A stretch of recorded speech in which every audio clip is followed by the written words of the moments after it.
कभी सोचा है कि हमारे अंदर जो उथल-पुथल सी चलती रहती है, उसका हमारे रिश्तों पर कितना गहरा असर पड़ता है? आज ना हमारे पास मनोवैज्ञानिक और लेखक के.आर. गोस्वामी का एक बड़ा कमाल का लेख है। अच्छा। जो ठीक इसी बात की पड़ताल करता है कि कैसे अपने अंदरूनी संसार को संवार कर, मतलब थोड़ा ठीक करके, हम बाहर बेहतर गहरे रिश्ते बना सकते हैं। हाँ, ये तो बहुत दिलचस्प विषय है ना? वाकई ये जानना रोमांचक है। बिल्कुल। और गोस्वामी का नजरिया ना काफी प्रैक्टिकल सा लगता है। वो कहते हैं कि ये कोई जादू नहीं है, हाँ। बल्कि कुछ ठोस अंदरूनी स्किल्स का नतीजा है। हाँ। जैसे खुद को जानना, अपनी भावनाओं को संभालना और अपना ख्याल रखना। सही। यही वो नींव है जिस पर मजबूत रिश्ते टिकते हैं उनके हिसाब से। तो चलिए फिर इस स्रोत सामग्री में थोड़ा गहरा उतरते हैं और देखते हैं गोस्वामी के नजरिए से मुख्य बातें क्या निकलती हैं। जरूर। शुरुआत होती है आत्म जागरूकता से, सेल्फ अवेयरनेस।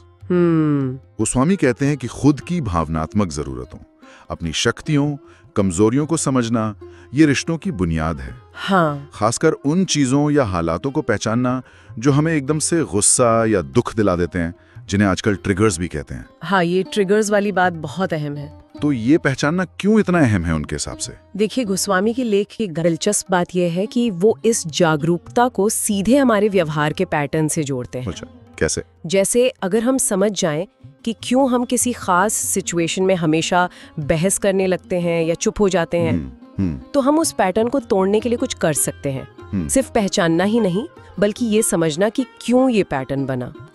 उनके अनुसार यही समझ हमें ज्यादा सहानुभूतिपूर्ण, एम्पैथेटिक और प्रामाणिक बनाती है।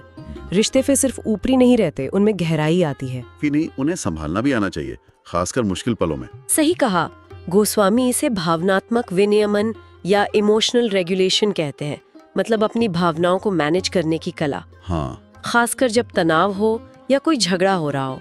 बात सिर्फ गुस्सा दबाने की नहीं है, नहीं, बल्कि आवेग में, मतलब एकदम से रिएक्ट करने के बजाय सोच समझकर जवाब देने की है।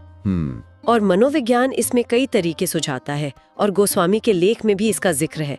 जैसे कॉग्निटिव बिहेवियरल तकनीक है, CBT जिसे कहते हैं। हाँ, CBT, जो हमें अपनी नेगेटिव सोच को चुनौती देना सिखाती हैं। और या फिर माइंडफुलनेस, हाँ, जिसमें हम बिना जज के अपनी भावनाओं को बस देखते हैं, ऑब्जर्व करते हैं। यहाँ तक कि कुछ थेरेपी जैसे DBT या EFT का भी जिक्र है। अच्छा। मेन मुद्दा है कि हम इमोशनली स्टेबल कैसे बने। और फिर बात आती है आत्म प्रेम की, सेल्फ लव, जिसे गोस्वामी सभी स्वस्थ रिश्तों की जड़ मानते हैं। अपनी कमियों को स्वीकारना और अपना मूल्य पहचानना। सुनने में तो ये बहुत सीधा लगता है, पर असल जिंदगी में शायद ये सबसे मुश्किल कामों में से एक है। बिल्कुल बिल्कुल है। और गोस्वामी इसे सिर्फ एक फीलिंग नहीं मानते हैं, हाँ, बल्कि एक एक्टिव चॉइस मानते हैं। उनके मुताबिक आत्म प्रेम सीधे तौर पर स्वस्थ सीमाएं, मतलब हेल्दी बाउंड्रीज तय करने से जुड़ा है। अच्छा, ये कनेक्शन इंटरेस्टिंग है। हाँ, जब हम सच में अपना सम्मान करते हैं तो हम अपनी जरूरतों को पहचानते हैं और उन्हें बिना किसी गिल्ट के दूसरों को बता पाते हैं। ये ना कहना सीखने जैसा है। सही बात। ताकि रिश्ते बराबरी और आपसी सम्मान पर टिकें। बिल्कुल, ना कि सिर्फ एक तरफा समझौते पर। ये सीमाओं वाली बात बहुत जरूरी है। हाँ। और इसी से जुड़ी हुई लगती है आत्म देखभाल की बात, सेल्फ केयर। हाँ। गोस्वामी इस पर काफी जोर देते हैं कि ये कोई ऐश की चीज नहीं, बल्कि हमारे भावनात्मक और रिश्ते निभाने के संतुलन के लिए बेहद जरूरी है। सही कहा। जैसे वर्जिश करना, ध्यान लगाना या बस थोड़ा आराम करना। हाँ, और गोस्वामी इसे सिर्फ पर्सनल फायदा नहीं मानते। उनका तर्क है कि जब हम अपनी देखभाल करते हैं तो हम स्ट्रेस बेहतर झेल पाते हैं, जिससे रिश्तों में वो चिड़चिड़ापन कम होता है। हम ज्यादा पॉजिटिव एनर्जी लाते हैं, जिससे कम्युनिकेशन बेहतर होता है। ये तो है। सोचिए, अगर आप थके हुए और खिंचे हुए हैं तो छोटी सी बात भी बड़ी लड़ाई बन सकती है। बिल्कुल, एक संतुलित व्यक्ति ही रिश्ते में संतुलन ला सकता है। और आखिर में गोस्वामी एक और अहम पहलू छूते हैं, वो है वल्नरेबिलिटी, भेद्यता या संवेदनशीलता को अपनाना। वल्नरेबिलिटी यानी अपने डर, अपनी असुरक्षाओं को खुलकर साथी के सामने रखना।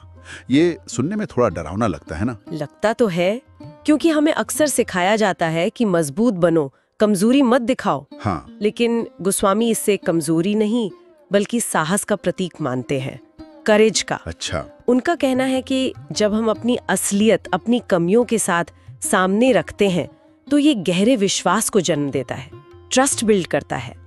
इससे साथी भी सुरक्षित महसूस करता है कि वो भी बिना किसी मुखौटे के रह सकता है। सही। यही चीज रिश्ते को सतहीपन से निकालकर सच्ची इंटीमेसी और रेजिलियंस की ओर ले जाती है, जहां दोनों जानते हैं कि उन्हें उनकी असलियत के लिए स्वीकार किया जाता है। तो कुल मिलाकर गोस्वामी के लेख का निचोड़ सार ये निकलता है कि हमारे बाहरी रिश्ते हमारे अंदरूनी संसार का आईना है। बिल्कुल, एक मिरर इमेज की तरह। अगर हम भीतर से खुद पर काम करें, आत्म जागरूक बने, भावनाओं को साधना सीखें, खुद से प्यार करें, अपनी देखभाल करें और हाँ, वो संवेदनशील होने का साहस दिखाएं, तो हमारे रिश्ते अपने आप ज्यादा गहरे, सार्थक और टिकाऊ बन जाते हैं। एकदम सही कहा।